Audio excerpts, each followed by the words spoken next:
Fala aí, torcedor, mais um vídeo aqui no canal, mais um Desmistificando Mitos. E esse é um que eu queria muito fazer, mas muito fazer mesmo, desde que eu pensei. Aliás, muito da ideia inicial do quadro veio desse time, né? Dessa seleção, no caso. E eu acho que vai ter alguma polêmica, mas enfim. Os Desmistificando Mitos de hoje é a seleção de 2006. Seleção de 2006 não jogou nada perto do que o imaginário do torcedor brasileiro coloca ela, né?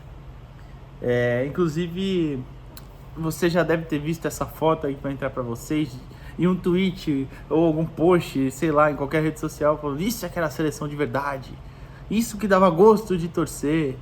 Mas na verdade é que essa seleção não jogou absolutamente nada perto do que se imaginava, né? E aí acabou que fica um pouco confuso, talvez a grande atuação dela, que foi a final da Copa das Confederações de 2005, né? Que nem foi necessariamente ela, porque tinha ali tinham jogadores diferentes, né? Era um time bem modificado em relação ao da Copa de 2006. Mas acabou que aquele nível de atuação talvez tenha ficado ali como a seleção de 2006, o quadrado mágico, os grandes nomes, enfim, tá? Mas vamos falar um pouquinho dessa seleção. Antes, deixa aquele like no vídeo, já se inscreve no canal, que é muito importante. Então, essa seleção talvez tenha sido a seleção que mais reúne talento desde a Copa de 98, né? A de 2006 talvez, e eu já tô até contando agora 2022, 2018 também, as últimas. Talvez de 98 para cá seja a que mais reuniu talento junto, né? Tinha muito jogador bom junto, muito mesmo. É só você ver, lembrar, tinha Kaká, que foi eleito o melhor do mundo anos depois, né? 2 anos depois. Ronaldinho Gaúcho, que tinha sido 2 vezes melhor do mundo. Ronaldo, 3 vezes melhor do mundo. O Adriano, que não foi melhor do mundo, mas ficou, em alguns anos, ficou ali no topo, né? Entre os 5 maiores, 5 melhores, né? Você tinha na defesa Juan e Lúcio, você tinha Dida, que foi um goleiro histórico, enfim, Cafu e Roberto Carlos, que muito do problema inclusive passou por eles, mas já vou chegar lá, mas no auge, né, jogadores históricos, é óbvio, enfim. Então talento reunido ali tinha. O problema era a forma tática, como esse talento todo estava arrumado, e a forma física também, até técnica também, né, no geral é uma seleção que estava numa fase ruim, os seus principais nomes, né? Mas enfim, vamos lá, começar falando que o time que vence a Copa das Confederações um ano antes, que é a grande atuação, que depois, pouco tempo depois daquilo, o Parreira, que era o técnico, claro, falou, não, o time tá fechado, né? O time tá montado, enfim, o time que montado pra Copa, né, praticamente. Então ele basicamente anunciou que não faria mudanças, né, a partir dali. O time que vence a Argentina por 4-1 na final, o Brasil estava com desfalques, a Argentina também, tá? Não era o time principal. Dida, Cicinho na direita, Lúcio, Roque Júnior e Gilberto na esquerda, Emerson no meio de campo, Kaká, Zé Roberto e Ronaldinho Gaúcho. Na verdade, Zé Roberto, porque o Zé Roberto era o segundo volante, né? Zé Roberto primeiro, depois Kaká e Ronaldinho. Na frente, Robinho e Adriano. No segundo tempo, até da final, entra o Maicon, Renato, o Renatinho, né, volante aí, Santos, e o Juninho Pernambucano, que também foi para a Copa, inclusive na Copa ganha vaga de titular e eu já vou chegar lá.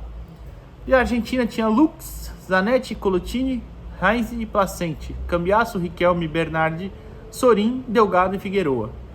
Como vocês podem ver, tem até nomes conhecidos, Riquelme, Cambiasso, Heinz e o próprio Zanetti, mas não era a seleção principal. E aí no lado do Brasil tinha Cicinho no lugar do Cafu, Gilberto no lugar do Roberto Carlos, o Robinho, que vai para a Copa como banco, no lugar do Ronaldo Fenômeno, Roque Júnior no lugar do Juan. Enfim, o Brasil também tinha desfalques, mas acabou que foi muito do elenco que foi para a Copa do Mundo, né? A estreia do Brasil na Copa do Mundo... aliás, eu vou passar antes pela preparação, né? A preparação foi naquela cidade suíça, que eu até esqueci de pesquisar aqui. Vou até colocar preparação da seleção de 2006 na Suíça, que foi aquela Wegs, né? Isso, Wegs, que foi aquela bagunça, né, onde muita gente invadia treino e era muito coletivo, era muito acesso livre não só familiares, mas tinha muita gente de fora. A mídia tinha também um acesso exagerado ali.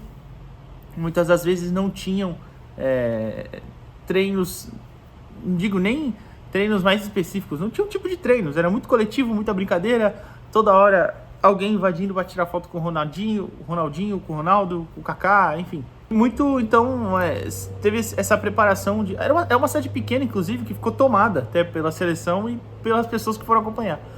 Mas, então, esse clima de oba-oba dominou muito também a seleção. E aí a gente teve os problemas, começa com os problemas físicos, né? Já nos treinos, falava-se muito na época do Ronaldo estar acima do peso. E aparentemente ele estava assim. Mas acho que isso meio que se acobertava por duas razões. Uma que era em 2001 para 2002, né? Quando o Brasil, lembra, não sei se você lembra, o Brasil vence a Copa de 2002, mas classifica na Bacia das Almas, né? Em 2000, 2001, trocando técnico toda hora, Luxemburgo, Leão, depois o Felipão, enfim. E o Ronaldo também vem de uma temporada muito ruim, temporada de lesão, seguidas lesões, né, inclusive. Mas o Brasil se acertou na Copa, venceu, então tinha muito daquilo. Não, mas na Copa a gente vai chegar lá e jogar sério. Não aconteceu, né?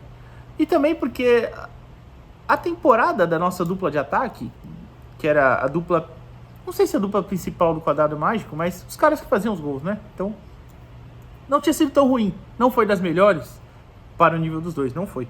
Mas não tinha sido tão ruim. O Adriano veio de uma temporada na Inter de Milão com 56 jogos e 26 gols. Inter de Milão e seleção, tá? Esses números. Inclusive as médias dele na seleção eram melhores que na Inter de Milão, né? E o Ronaldo, isso já contou na Copa, esses números são, tá? Mas se você tirar a Copa, são 4 jogos a menos, 2 gols a menos. Também não muda muita coisa. O Ronaldo vinha de 45 jogos e 28 gols, ou seja, menos jogos e mais gols ainda. Também já contando a Copa. Mas aí se você quiser tirar a Copa, você tira aí 3 gols dele, 5 jogos, também não muda muita coisa. Então, é um nível abaixo do que eles podem, mas não era dos piores, né? Não é nem de longe números ruins. Tem muito atacante de hoje em dia que daria vida para ter uma temporada dessa. Mas enfim, repito, pela junção de talento que você tinha ali, você esperava muito mais.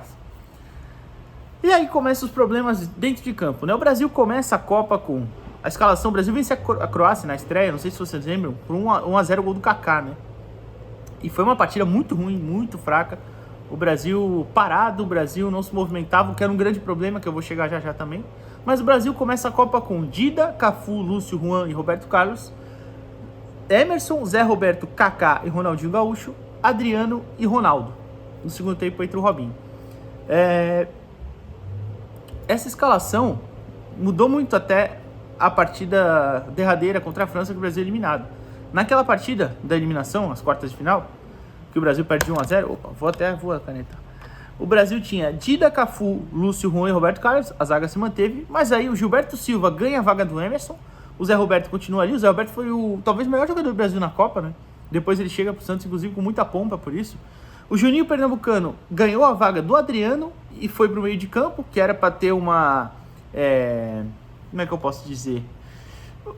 Uma consistência maior no meio, né? Para ter um meio de campo mais fortalecido, que ficou Gilberto Silva, Zé Roberto, Juninho Pernambucano e Kaká. Inclusive, o Ronaldinho é avançado para frente, fica Ronaldinho e Ronaldo na frente.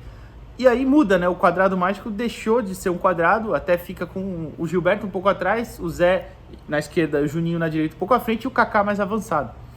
Só que não era nem a posição do Juninho, né? O Juninho era meio centralizado no Lyon, jogou aberto esse jogo, enfim. A ideia tinha sido o quê?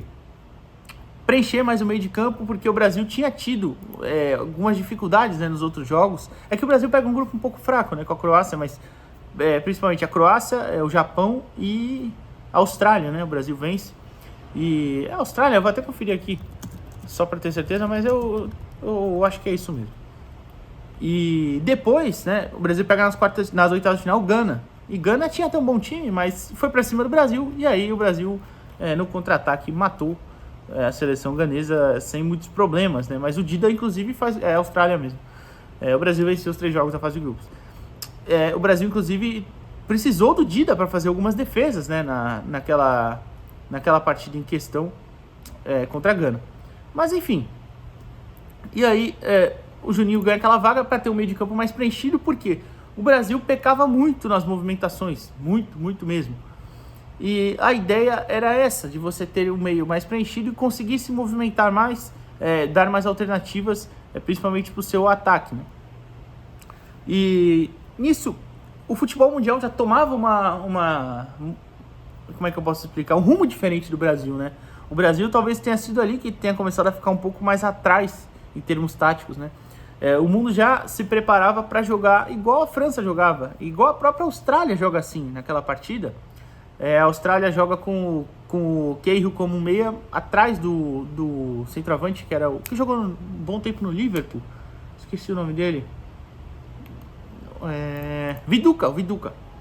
Não foi no Liverpool, não. Foi em outro time inglês. Vou procurar aqui. Newcastle. Jogando no Newcastle, no Leeds, enfim. O Cahill jogava atrás dele e tinha 2 meias abertos, que eu não vou lembrar o nome, que aí seria demais. Mas tinha 2 meias abertos que viravam pontas, na hora de marcar viravam meias. A França joga assim. A França tem um meio de campo formado naquela partida contra o Brasil, naquela Copa, né? Makelele, Vieira chegando mais à frente, porque sempre teve essa qualidade. E Zidane mais à frente centralizado, abertos Ribéry e Malouda. E os dois fechavam como meias na hora de defender e atacavam como pontas, Thierry Henry lá na frente. O Brasil não tinha a mínima noção disso, o Brasil não fazia nada nem perto disso.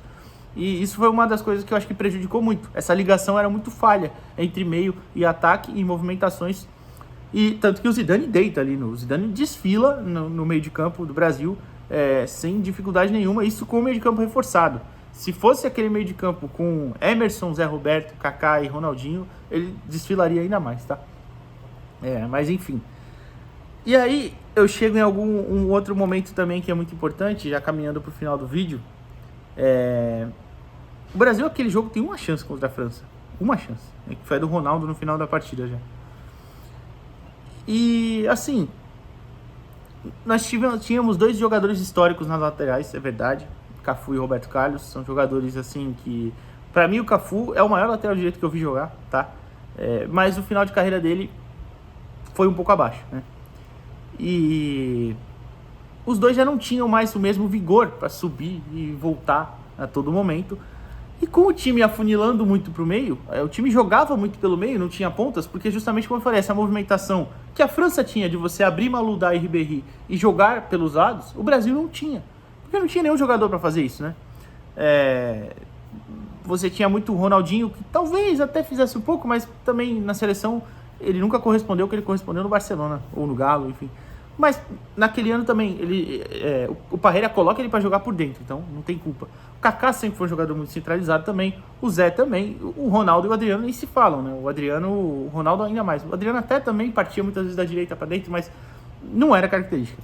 Então o Brasil dependia muito dos seus laterais para ter jogo nas pontas. E não tinha como eles subirem e voltarem já em uma fase um pouco mais decadente, fisicamente falando, da carreira, apesar de serem jogadores históricos como foram, né? Então acho que muito disso passou por aí. E aí você lembra da final da Copa das Confederações, que tudo bem, o Brasil não teve uma grande campanha, eu tenho até a campanha aqui. O Brasil na primeira fase vence da Grécia por 3-0 na Copa das Confederações, tá? Perde do México e empata com o Japão. O Japão que até foi do grupo do Brasil, o Brasil faz 4-1 na Copa. Depois o Brasil vence a Alemanha na semi, era uma Copa das Confederações com 2 grupos só, e bate a Argentina na final com aquele jogaço. As laterais, como eu falei, eram Cicinho e Gilberto, que estavam em fases melhores. O Cicinho, principalmente. O Cicinho estava na época do Real Madrid, chegou muito bem, chegou voando no Real Madrid. Tinha feito um 2005 perfeito no São Paulo e chega voando no Real Madrid. Então, era a hora um pouco dele. Só que aí, aquilo, você tinha a característica da liderança, principalmente do Cafu, que ia bater recorde de jogos pela seleção, jogos em Copa, e bateu. Então, ninguém tinha culhão para tirar, essa que é a verdade. E a liderança também, eram 2 figuras de liderança do vestiário, que aí fica difícil, eu entendo, você substituir.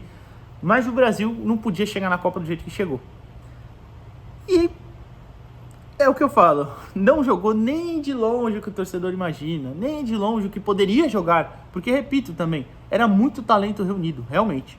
Era muito bom o time, tecnicamente falando, mas a fase era horrorosa. E não deu certo, principalmente pela fase das suas principais peças. Inclusive tem uma matéria, que eu até abri aqui na página Futebol Nostálgico, né? Que é de maio de 2006, um pouco antes da Copa, da Placar. Eu vou colocar a foto aí pra vocês. Que a capa é assim, eles não podem jogar juntos, e é o quadrado mágico. Esse quadrado mágico é de fato empolgante, mas adversários e especialistas acham que o Brasil pode quebrar a cara com ele.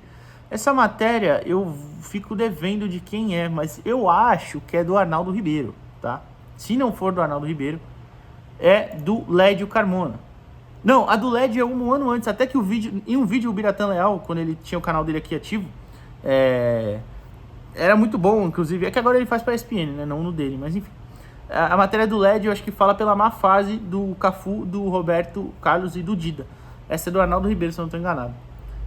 Mas, enfim, essa seleção, ela foi muito julgada, né, com o que se esperava dela e não com o que ela apresentou, né? Comente aí o que você acha, se você esperava um título naquela seleção, porque eu esperava, mas quando enfrentou a França, foi bem embaçado, tá? Eu gostava muito do Zidane e do Henry, mas enfim, esperava o título do Brasil, não veio. E você vendo, claro, na época eu tinha 10 anos, não tinha noção muita de futebol, óbvio, e depois, passando os anos, você assiste, você reassiste, você fala, cara, não tinha a mínima condição. Mas enfim, é isso. Comenta aí o que você acha, até a próxima, valeu!